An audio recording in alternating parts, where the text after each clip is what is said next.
안녕하세요. 뉴스반장입니다. 이 수사에 지금 뒤에 한동훈 장관이 있다고 보십니까? 없다고 보십니까? 국민이 그렇게 믿고 있죠. 아, 그렇게 믿고 있다. 본인은 아마 제가 한동훈 장관하고 여러 차례 붙었는데 네. 그 속에서 두 가지, 즉 인사검증에서 나는 크게 권한이 없다, 크게 관여하지 않는다, 즉 인사검증 책임을 지지 않겠다라는 거. 두 번째, 난 수사지휘하지 않겠다. 저 박봉계 장관처럼 수사지휘하지 않겠다. 예. 난 수사에 간섭하지 않겠다. 이 두 가지는 아주 그냥 철두철미하게 얘기해요. 예. 즉 수사에 대한 책임을 지지 않겠다는 거잖아요. 인사검증과 수사에 대한. 그럼에도 불구하고 아무리 저 야당의 당대표라도 죄가 있으면 그 덮을 수 없다라는 표현만큼 센 표현이 어디 있습니까?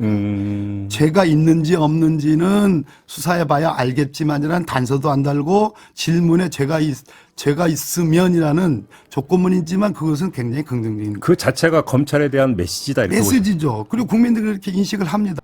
21일 MBC 라디오 김종배의 시선집중에 출연한 박범계 전 법무부 장관이자 더불어민주당 국회의원이 대장동 특혜 의혹 수사의 뒷배에는 한동훈 법무부 장관이 있을 것이다라며 국민들은 그렇게 믿고 있다고 단언했습니다.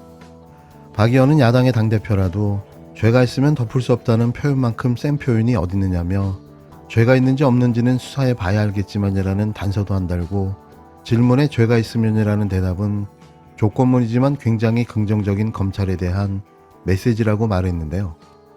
현직 검찰 출신 법무부 장관이 수사 중인 검사들에게 메시지를 보내고 있다는 거죠. 아마도 그래서 대장동 특혜 의혹 사건이 뒤집어지고 있는지도 모릅니다. 저는 오늘부터 대장동 일당들의 느닷없는 말 바꾸기로 이재명 더불어민주당 대표를 향해 벌어지고 있는 대장동 특혜 의혹 표적 수사, 정치공작 조작 수사에 대해 보다 구체적으로 전해드릴까 합니다.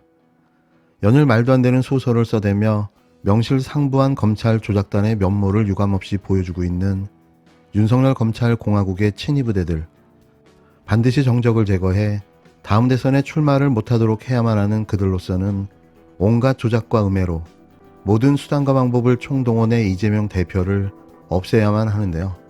이게 그들의 미션이자 2022년 수건 과제일 겁니다. 그래서 이토록 어거지 주장을 늘어놓으며 말도 안 되는 증언들을 근거로 밀어붙이기 수사를 강행하고 있는데요.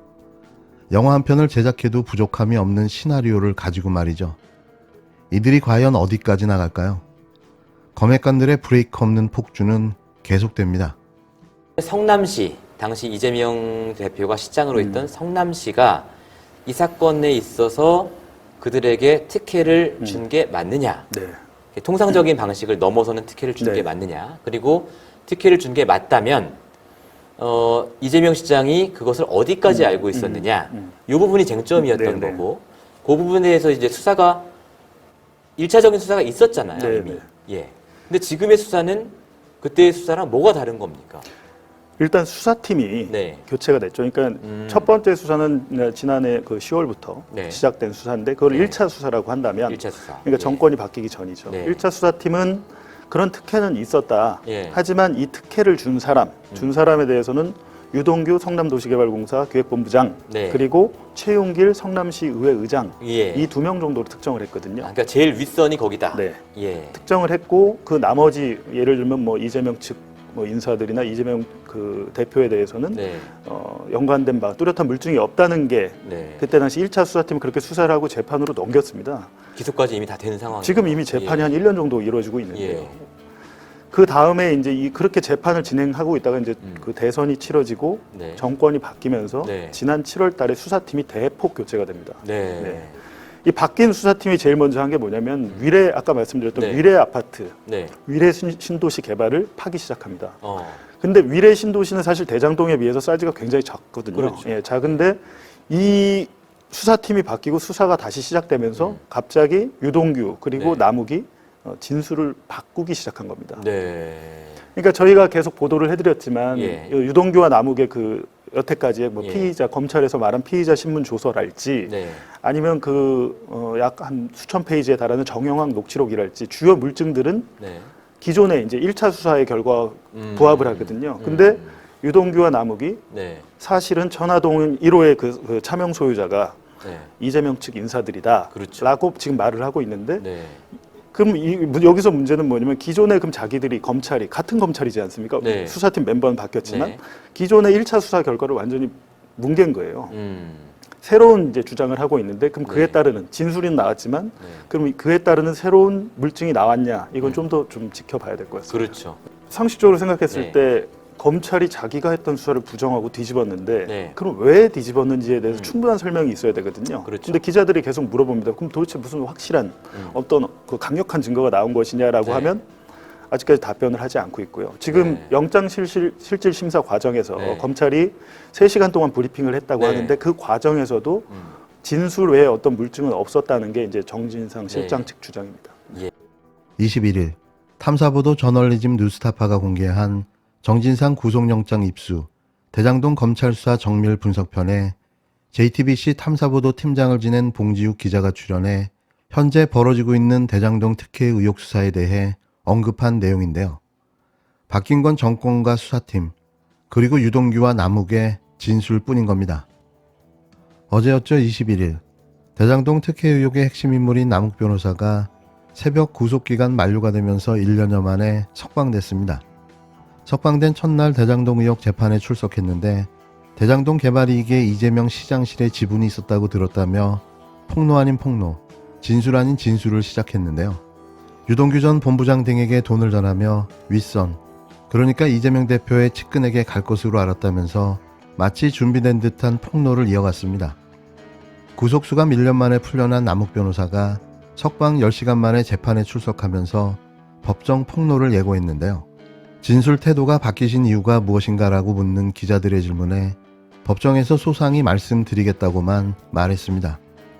법정에선 예고한 대로 1년 전에 선거가 있었고 솔직히 겁도 났고 입국하자마자 체포돼 정신이 없어 솔직히 말 못했다며 말문을 열었는데요. 이어 그는 곧바로 더불어민주당 이재명 대표를 언급했습니다. 2015년 초부터 김만배 씨로부터 천화동인 1호에 이재명 시장 지분이 있다고 들었다. 정확하게 정진상, 김용 이름을 거론했다고 주장했는데요. 유동규 전 본부장에게 전달한 현금의 목적지를 말할 때도 외운 듯 같은 이름을 댔습니다. 지난 2013년 4월 한 일식집에서 9천만 원을 받은 유 전 본부장이 바로 다른 방에 돈을 전달하고 왔다. 2013년 총 3억 5천만 원을 전달했는데 유 전 본부장은 2천만 원을 쓰고 형제, 그러니까 형들에게 전달한다고 했다며 정진상, 김용으로 알았다고 말했습니다. 작년 대선 경선뿐만 아니라 이전 선거에도 돈이 전달된 것으로 안다고도 주장했는데요. 그런데 이는 어처구니 없게도 검찰 수사 당시 검사로부터 들은 이야기였습니다. 이걸 폭로라고 하고 있었던 거죠. 또 그는 2014년 이재명 성남시장 재선 당시 최소한 4억 원을 전달했고 정진상, 김용에게 전해지거나 종교단체 선거운동에 쓰였다. 2018년 경기도지사 선거 때 김만배 씨가 유동규도 모르게 정진상 실장에게 선거 비용을 준 것으로 안다고도 말했습니다. 하지만 진술은 대부분 전해 들은 얘기로 사실 여부까지 확인한 것은 아니었는데요. 카더라라는 설화 구전에 가까운 가상의 시나리오와 같은 소설이었습니다. 그런데 이걸 마치 사실인 양 언론에 흘리며 떠들어대고 있는 건데요. 그의 주장은 아무런 법적 효력도 또 증언으로서 아무런 의미가 없는 지라시 수준의 말 장난에 불과했습니다. 하지만 언론은 마치 이게 사실인 양 또 살을 붙여가며 대서특별했는데요. 또 한편에 남욱 코미디가 시작된 거죠. 유동규 코미디가 크게 재미를 못 보자 이번엔 남욱을 이용해 카더라 언론 플레이를 시작한 겁니다. 대체 언제까지 이러고 있어야 하는 걸까요? 다시 한번 정확하게 짚자면 남욱 변호사는 여러 차례 그렇게 들어서 알고 있다. 직접 확인한 건 아니다라고 여러 차례 말했습니다. 또 정진상, 김용이라고 생각했다. 그럴 줄 알았다라고 추측을 얘기했는데요. 여기에 이재명 대표도 직접 언급한 게 아니라 시장실, 시장 측 이런 표현을 썼습니다. 주로 남의 말을 듣고 전하는 진술, 법적으로 전문 진술에 그쳤는데요. 다른 증거가 없으면 파급력에 한계가 있을 수밖에는 없는 거죠. 또 김만배 씨나 정영학 회계사는 428억 원의 약정서를 부인하고 있는데요. 핵심 관계자들 입장이 정반대인 점도 감안해야 할 대목인 겁니다. 지들끼리도 대장동 일당들조차도 서로의 입이 맞지 않고 있는 건데요. 누가 봐도 폴리 바게닝했다는 의혹을 받을 수밖에 없는 겁니다. 유동규와 남욱, 김만배와 정영학 이렇게 패가 갈린 듯 보여지는데요. 이런 수사를 믿을 수 있을까요? 기도 안 막힙니다.